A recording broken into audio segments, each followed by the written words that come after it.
আজকের ১ নম্বর প্রশ্ন, সম্রাট অশোকের শিলালিপিতে তাকে আর অন্য কী নামেও উল্লিখিত করা হয়েছে?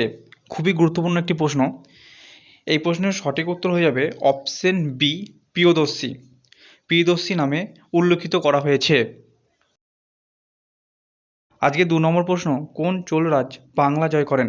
নিম্নলিখিত কোন চোলরাজ বাংলা জয় করেন? এই প্রশ্নের সঠিক উত্তর হয়ে যাবে অপশন বি, প্রথম রাজেন্দ্র চোল বাংলা জয় করেন।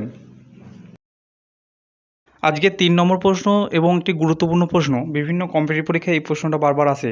কাকে ভারতের নেপোলিয়ান আখ্যা দেওয়া হয়েছে? নিম্নলিখিত কোন রাজাকে ভারতের নেপোলিয়ান আখ্যা দেওয়া হয়েছে? খুবই গুরুত্বপূর্ণ প্রশ্ন। এই প্রশ্নের সঠিক উত্তর হয়ে যাবে অপশন ডি, সমুদ্রগুপ্তকে ভারতের নেপোলিয়ান আখ্যা দেওয়া হয়েছে। প্রত্যেকটা প্রশ্নই বাছাই করা এবং খুবই গুরুত্বপূর্ণ। ভিডিওটি প্রথম থেকে শেষ পর্যন্ত দেখো। আজকে ৪ নম্বর প্রশ্ন, কাদম্বরী কাব্যের রচয়িতা কে? নিম্নলিখিত কোন ব্যক্তি কাদম্বরী কাব্যের রচয়িতা? এই প্রশ্নের সঠিক উত্তর হয়ে যাবে অপশন এ, বাণভট্ট।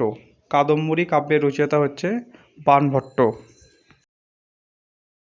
আজকের ৫ নম্বর প্রশ্ন, বঙ্গদেশে কৈলিন্য প্রথা কে আবিষ্কার করেন? কৈলিন্য প্রথা কে আবিষ্কার করেন? খুবই গুরুত্বপূর্ণ প্রশ্ন। এই প্রশ্নের সঠিক উত্তর হয়ে যাবে অপশন সি, বল্লাল সেন।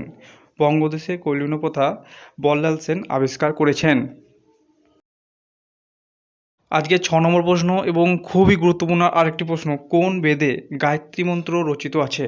নিম্নলিখিত কোন বেদে গায়ত্রী মন্ত্র রচিত আছে? এই প্রশ্নের সঠিক উত্তর হয়ে যাবে অপশন এ, ঋগ্বেদে গায়ত্রী মন্ত্র রচিত আছে। আজকে ৭ নম্বর প্রশ্ন, বারাসাত বিদ্রোহ কার নেতৃত্বে হয়েছিল? নিম্নলিখিত কার নেতৃত্বে বারাসাত বিদ্রোহ হয়েছিল? এই প্রশ্নের সঠিক উত্তর হয়ে যাবে অপশন বি, তিতুমির। তিতুমিরের নেতৃত্বে বারাসাত বিদ্রোহ হয়েছিল। আজকের ৮ নম্বর প্রশ্ন, চুয়ার বিদ্রোহ কত খ্রিস্টাব্দে শুরু হয়েছিল? চুয়ার বিদ্রোহ নিম্নলিখিত কত খ্রিস্টাব্দে শুরু হয়েছিল? এই প্রশ্নের সঠিক উত্তর হয়ে যাবে অপশন ডি, ১৭৬৯ সালে চুয়ার বিদ্রোহ শুরু হয়েছিল। আজকের ৯ নম্বর প্রশ্ন এবং এটাও একটি গুরুত্বপূর্ণ প্রশ্ন, সিন্ধু সভ্যতা কী ধরনের সভ্যতা? সিন্ধু সভ্যতা কী ধরনের সভ্যতা? এই প্রশ্নের সঠিক উত্তর হয়ে যাবে অপশন এ, সিন্ধু সভ্যতা হচ্ছে নগরকেন্দ্রিক সভ্যতা। সিন্ধু সভ্যতা হচ্ছে নগরকেন্দ্রিক সভ্যতা। আজকে ১০ নম্বর প্রশ্ন, নিচের কোন ধাতুর ব্যবহার সিন্ধু সভ্যতার আদিবাসীদের অজানা ছিল? নিচের কোন ধাতুর ব্যবহার সিন্ধু সভ্যতার আদিবাসীদের অজানা ছিল? এটাও একটি গুরুত্বপূর্ণ প্রশ্ন। এই প্রশ্নের সঠিক উত্তর হয়ে যাবে অপশন বি, লোহা। সিন্ধু সভ্যতা মানুষের লোহার ব্যবহার জানা ছিল না।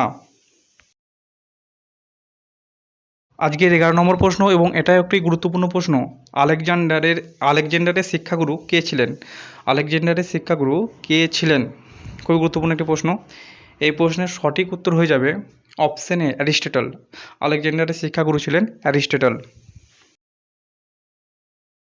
আজকের ১২ নম্বর প্রশ্ন এবং খুবই গুরুত্বপূর্ণ আরেকটি প্রশ্ন, ভারতের কোন সভ্যতা বিশ্বের প্রাচীনতম সভ্যতার নাম? নিম্নলিখিত কোন সভ্যতাটি ভারতের প্রাচীনতম সভ্যতা?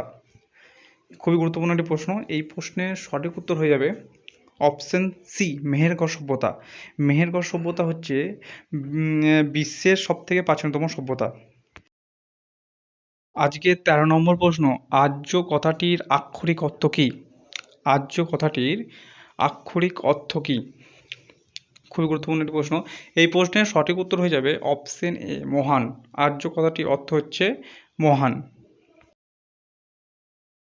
আজকের ১৪ নম্বর প্রশ্ন এবং এটাও গুরুত্বপূর্ণ প্রশ্ন, কার রাজসভা নবরত্নের জন্য বিখ্যাত ছিল?